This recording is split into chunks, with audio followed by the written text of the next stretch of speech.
Now, I've taught you about dealership scams. I've taught you how to inspect a used vehicle. Now it's time to get to brass tacks. Negotiations. My favorite part when I go to buy a car. With the arsenal of information you've been given, what the car looks like, everything else, all the research you've done to make sure that's a fair price they're asking. Now it's time to sit here and go back and forth with that sales. This is where they think they're going to get you, but you're going to get them. Now, no sense of walking in and being an asshole. That'll get you nowhere. Now, one thing you can do, if they won't come up on your trade-in, ask. First things first, you're going to get a trade appraisal. Let's say you're trading a car. If you're trading a car in, if you're not, well, then just ignore this part. And let's say you're trading in your car, and they're like, well, we're going to give you $5,000 for your car. Now, your car books out for like $8,000. And I know you're like, I want some more on that. Now, sometimes a dealer will play ball, and you can wiggle with them to get the deal done.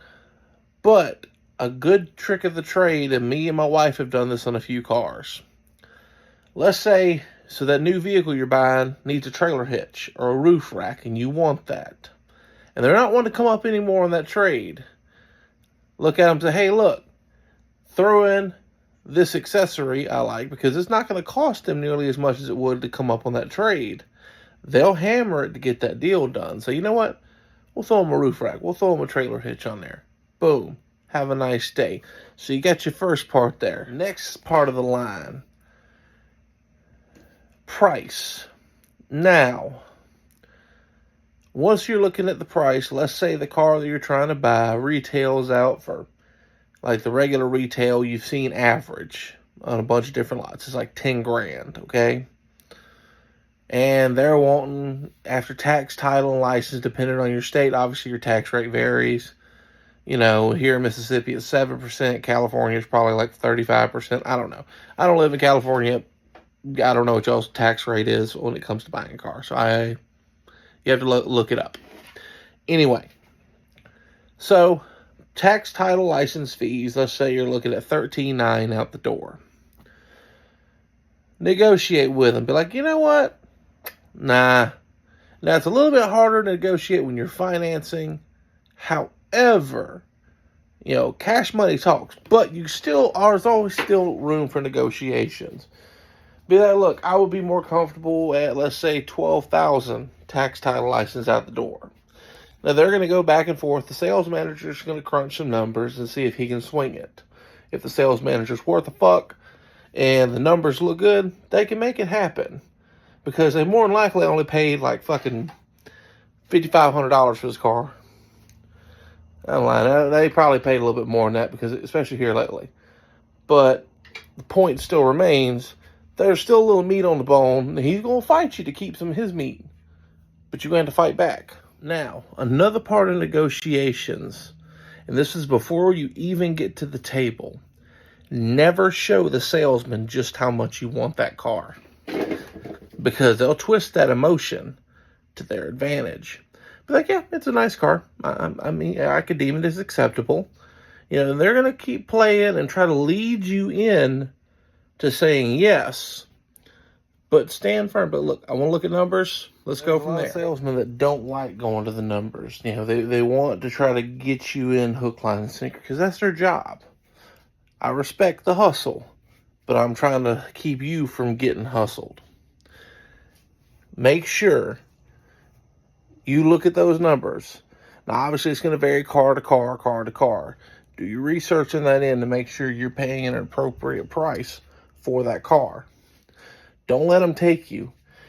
When you get the sales sheet, and I know this from experience, because when I went to be a salesman a couple of years ago at a local Dodge dealership, they taught us not to turn the sales sheet loose to the customer so we can hide the $5,000 or so roundabout they tacked on. It's part of the reason I quit there, because I just morally couldn't take it. Sometimes, times are hard. I'll do some shady shit for money, but I'm not screwing over my fellow man, because that's going to come back to bite you. But go over the numbers on that sheet. Another good thing, bring your own financing. A lot of dealerships hate that. Now, granted, right now, dealers are throwing money on the hood. Companies are throwing money on the hood to get the deal done because cars aren't selling, because the economy's in a crapper. But still, I would check with your bank. Now if you got not the world's best credit, whoever's going to approve you, you're going to roll with it. But I mean, if you got some A1 credit, I would talk to your bank that you trust and use, unless you want to take advantage of whatever manufacturer. I know there's like 0% APR, 1% APR, some crap like that.